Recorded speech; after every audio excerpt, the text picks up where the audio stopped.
Krishna is equal to everyone. The Lord is equal to everyone.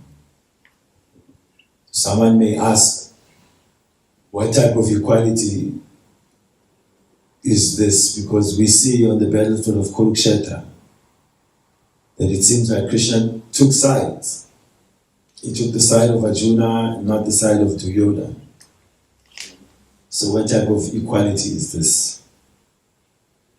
Krishna himself says, I envy no one, nor am I partial to everyone. He declares that I am equal to all. So let us analyze the situation at Kuruksetra to see, is Krishna really equal to all? Is he impartial, or is he partial to others? First, Krishna offered himself and his army for this war. Duryodhana, he wanted the army. He thought, how useless, one Krishna versus however Okshahini his army is. It's a no-brainer, I'll take the army. Arjuna, he decided that Krishna was enough. So of the two, one understood who Krishna really was, and the other couldn't understand who Krishna is. Because Krishna says, I'm equal to all, but whoever renders service unto me in devotion is a friend, is in me, and I'm also a friend to him. So we see that the equality of Krishna is that, like a responsible father provides all facility for the children, but depending on the children's disposition, some may follow the rules and regulations of the father, may cooperate with the father, and other kids may rebel against the father. Even at some point, they may develop enmity for the father. So we can see in the situation of Krishna that the devotees, they are happy to follow the guidelines of the Supreme Lord. They are happy to render service to Krishna. But there are also other children of God who couldn't care less about God. They have also a very nice term. No, I don't believe or disbelieve in God. I'm like in the middle. It's called agnostics. I'm on the fence on the matter. So don't try to tell me to follow God because I don't believe in God. But at the same time, I don't say that there is no God. So they try to be neutral in the matter. But when we consider, are they neutral in getting the facilities from God? I won't breathe this oxygen because I don't know who really supplied it. Is there really God to supply this? I don't care for the sun and the moon. I don't care for the vegetables. Everyone takes benefit, but to reciprocate, not everyone does. And then there's another group who actually create enmity with God. There is no God.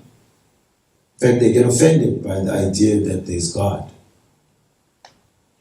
What a primitive idea. Who came up with this? They say there's a man in the sky, like the spaghetti monster. So many derogatory names they may give. And they will also write books, try to kill the conception of God with their intelligence. And many people fall for this and join the group of the atheistic, the enemies of God. One type of atheism is called impersonalism, Mayavad. That they will acknowledge there's a supreme being, but he is an impersonal energy. And not only that he's there as an impersonal energy, I am also that supreme. So they artificially create an equality between themselves and God, while divorcing God of his personal feature. He has no form, no hands, no legs, no eyes. He is just an all-pervading energy, a light, a vibration.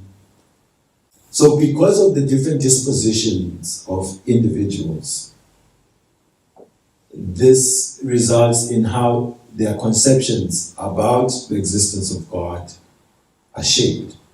So Krishna says, those who are rendering service unto me in devotion, I'm a friend to them, because devotion means they acknowledge the personality of God. There's a person there and they're trying to serve that person.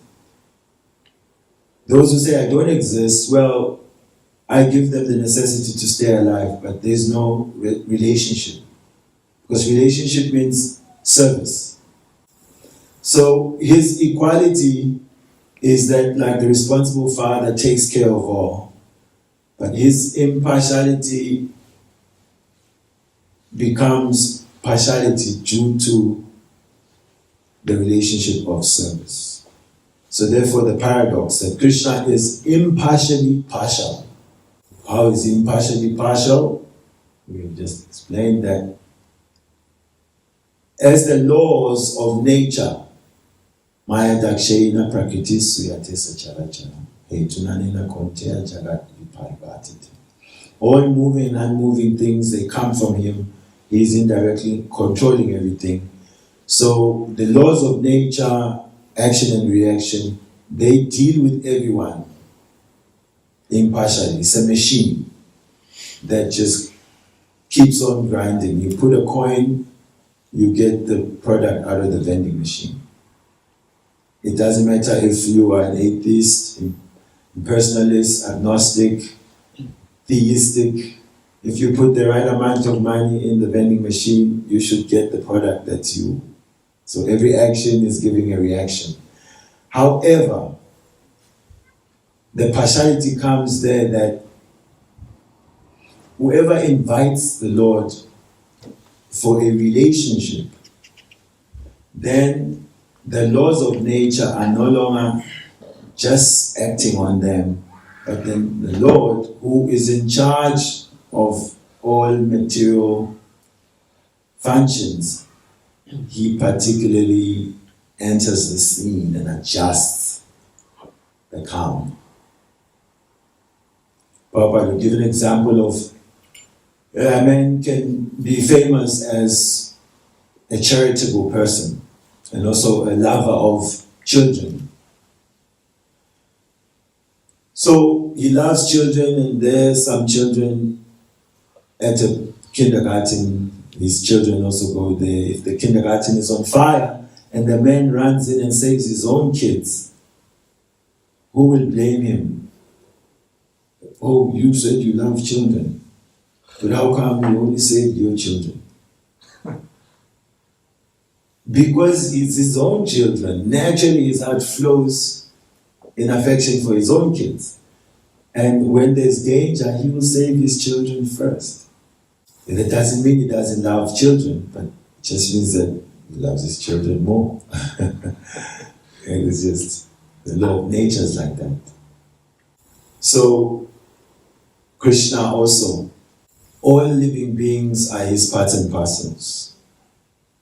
Mama Bangso Jivaloke Jivaputa Sanatana. He says everyone is his part and parcel.